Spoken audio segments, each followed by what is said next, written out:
السلام عليكم ورحمة الله وبركاته. ازيكم يا بنات؟ يا رب تكونوا بخير. النهاردة ان شاء الله معانا وصفة حلوة جدا وبسيطة وسهلة ومقاديرها معانا مش كتير، وهي البرجر هنعمله في البيت، حاجة مضمونة وكويسة جدا للأطفال. بدل ما يبقوا عايزين ياكلوها من بره وكده، انتي ممكن بتاتش بسيط جدا تعملي لهم كل حاجة في البيت، وهتبقى أحسن وأفيد وأضمن حاجة انتي عاملاها بإيدك.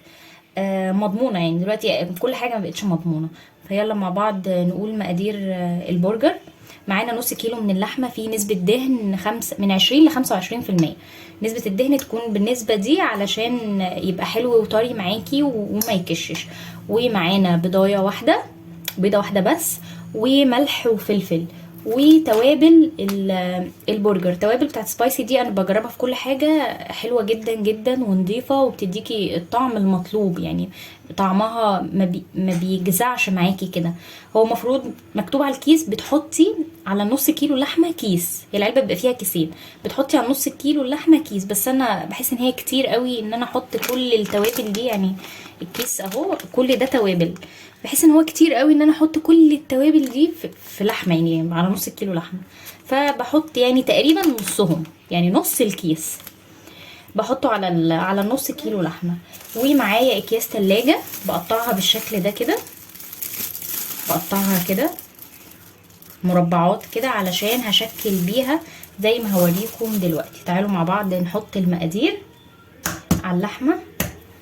هنحط اول حاجه البيضه بالشكل ده، وهنرش رشه ملح كده، ما ترشيش ملح كتير عشان ما يبقاش حادق، ورشه فلفل اسود. هي التوابل بقى بيبقى فيها كل حاجه. ممكن انت لو مش عندك السبايسي، يعني التوابل دي ايا كانت بقى كنور او سبايسي او اي حاجه، لو ما عندكيش ممكن تحطي توابل من اللي عندك في البيت. هتحطي معلقه بصل باودر، معلقه توم باودر، معلقه بابريكا، رشه قرفه، ايه تاني، فلفل اسود، توابل اللحمه، الحاجات دي كلها. نحط بس نص التوابل كده، فضي بس نص الكيس. يعني يستحسن ما تفضيش الكيس كله. عايزه تجربي وتفضي الكيس كله انت حره، بس يستحسن بلاش الكيس كله، يعني خليكي في نص الكيس. هميكس بقى الحاجات دي كلها كده مع بعض وارجع لكم تاني. رجعت لكم تاني، بس نسيت اقول لكم ان احنا معانا كمان في المقادير بتاعتنا معلقتين كبار من البقسماط المطحون، هنرشهم كده. معلقتين كبار بقسماط مطحون هرشهم كده، وميكس بقى الحاجات كلها مع بعض وارجع لكم تاني. كده خلاص قلبت كل الحاجات في بعضها، كل المقادير في بعضها. هنشكل بقى مع بعض دلوقتي. انا بحب اشكل، اعملها الاول يعني تبقى كور كده كلها قد بعض بالشكل ده كده. اعملها كده كور كلها قد بعض، وبعدين اشكلها بقى، وبعدين افردها، عشان بس ما تطلعش عندي واحدة اكبر من التانية او كده. فهعملها بقى كلها بالشكل ده كور كده، وارجع لكم تاني اوريكم هشكلها ازاي. رجعت لكم تاني بقى بعد ما خلاص كورتها كلها بالشكل ده كده زي ما انتم شايفين. ومعايا هنا بقى غطا برطمان كان عندي، غسلته كويس، وهجيب الكيس احطه كده. لما بتكوريها بالشكل ده بتسهل عليكي بقى ان انت كله يبقى قد بعضه وبتاع ده، وان انت تعملي على طول بقى. يعني تاخدي كده هتحطي في الغطا بتاعك وتشكلي زي ما انت عايزه بالشكل ده، وتضغطي عليها كويس كده عشان تبقى مضغوطه ما تكشش كده. حقيقي بيبقى طعمها حلو قوي. ونسيت اقول لكم حاجه كمان، وانتوا بتقلبوا المقادير فيها ما تقلبوش كتير لانها مش زي الكفته. يعني ما تقعدوش تقلبوا في اللحمه كتير قوي. حاولي تقلبيها كويس من غير ما تقلبي كتير. اهو كده بالشكل ده، ولم ده كده بتطلع معايا بالحجم ده كده اهو، زي ما انتوا شايفين كده بالشكل ده. هنجيب بقى طبق واحط فيه كده عشان احط ايه الكميه كلها على بعضها. هعمل معاكم كده بس ايه كام واحده، شوفوا انا بفرد ازاي. نحط الكيس كده ونحط اللحمه كده ونفردها كده. بيبقى طعمها حلو قوي قوي قوي قوي. انا بعملها كتير على فكرة، ويعني حقيقي جربيها بالطريقة دي هتبقى حلوة قوي معاكي، عيالك كمان هيحبوها جدا جدا جدا. وهنعمل مع بعض صوص دلوقتي بعد ما اخلصها اوريكم بعمل صوص ليها، بيخلي الطعم في حتة تانية، خطيرة بجد، وحاجة نظيفة ومضمونة جدا. انت اللي عاملاها بايدك، عارفة انت بتأكلي عيالك ايه. اهو بالشكل ده كده. هخلص بقى باقي الكمية وارجع لكم تاني.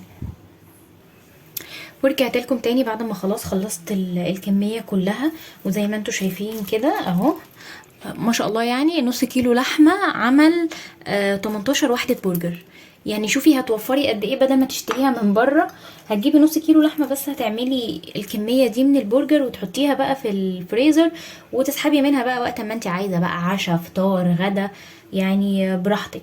فحقيقي هي يعني غير انها صحية اكتر ومضمونة اكتر وحاجة انت اللي عاملاها بايدك وواثقة فيها، هي كمان انا شايفة ان هي موفرة جدا احسن ما تشتريها من بره. فهي دي الكمية اللي اتعملت معايا 18 واحدة. هحطهم بقى دلوقتي في الفريزر ونحضر مع بعض الصوص. رجعت لكم بقى دلوقتي هنعمل الصوص مع بعض. انا حطيت البرجر في التلاجة في الفريزر يتشمع شوية كده عشان يمسك كده نفسه ويبقى كويس يعني. فهنعمل دلوقتي مع بعض الصوص. محتاجين مايونيز، معلقتين مايونيز، معلقة مستردة، ومعلقة كاتشب، ورشة سكر، ورشة ملح، ورشة فلفل اسود. يلا بقى نعمله مع بعض. الصوص ده بيبقى طعمه حلو قوي في البرجر، بيحسسك فعلا انك بتاكليها من بره بالشكل ده. معلقتين كبار من المايونيز، عليهم معلقة مستردة، معلقة كبيرة برضو من المايونيز زي ما انتم شايفين كده، ومعانا بقى معلقة من الكاتشب. كتر كاتشب شوية عشان انا ايه بحب الكاتشب. وهنجيب رشة صغيرة من السكر، رشة صغيرة خالص كده اهي، ورشة ملح مش كتير، ورشة فلفل اسود بالشكل ده كده. ونميكس بقى الحاجات دي كده مع بعض تعمل لنا صوص حكاية.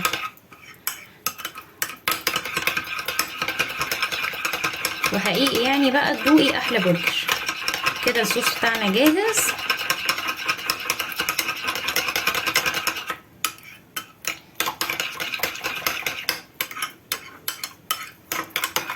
اهو الصوص بقى بيطلع بالشكل ده كده.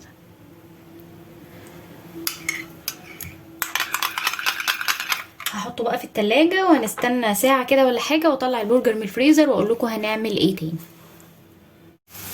رجعت لكم تاني بقى بعد ما طلعتها من الفريزر، وهحطها في الصينيه بالشكل ده كده زي ما انتم شايفين. هي لسه طالعه من الفريزر ورصيتها في الصينيه كده بالشكل ده، وهدخلها الفرن. مش هعملها على البوتاجاز من فوق، بدخلها الفرن بحيث ان هي احسن ما بتتحرقش، بتستوي كويس وبتفضل زي ما هي ما بتكشش. فدخلها الفرن شويه من تحت ربع ساعه، وبعدين بقلبها بقى على الجنب التاني، وخلاص على كده هخلصها بقى واوريكم الشكل النهائي.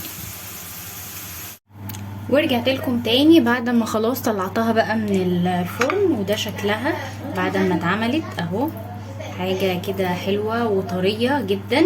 وهعمل معاكم دلوقتي الساندوتشات. وعملت جنبها بطاطس محمره، وهنا البصل قطعته شرايح كده وحطيت عليه خل وكمون وشويه ملح وليمون، وقطعت الطماطم برضو شرايح كده.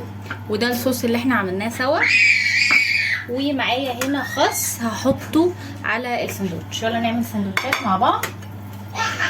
اول حاجه هعملها عندنا الكايزر اهو.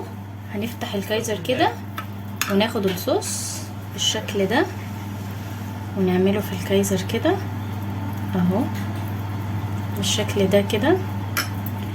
وهناخد البرجر بتاعنا وعليه بصل بالشكل ده كده، وطماطم. اللي عايز بقى كاتشب ايه يحط كده،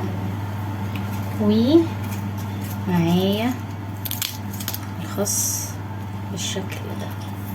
وادي الساندوتش بتاعنا، ساندوتش جميل وغني وحلو وكل حاجة وانتي عاملاه في البيت.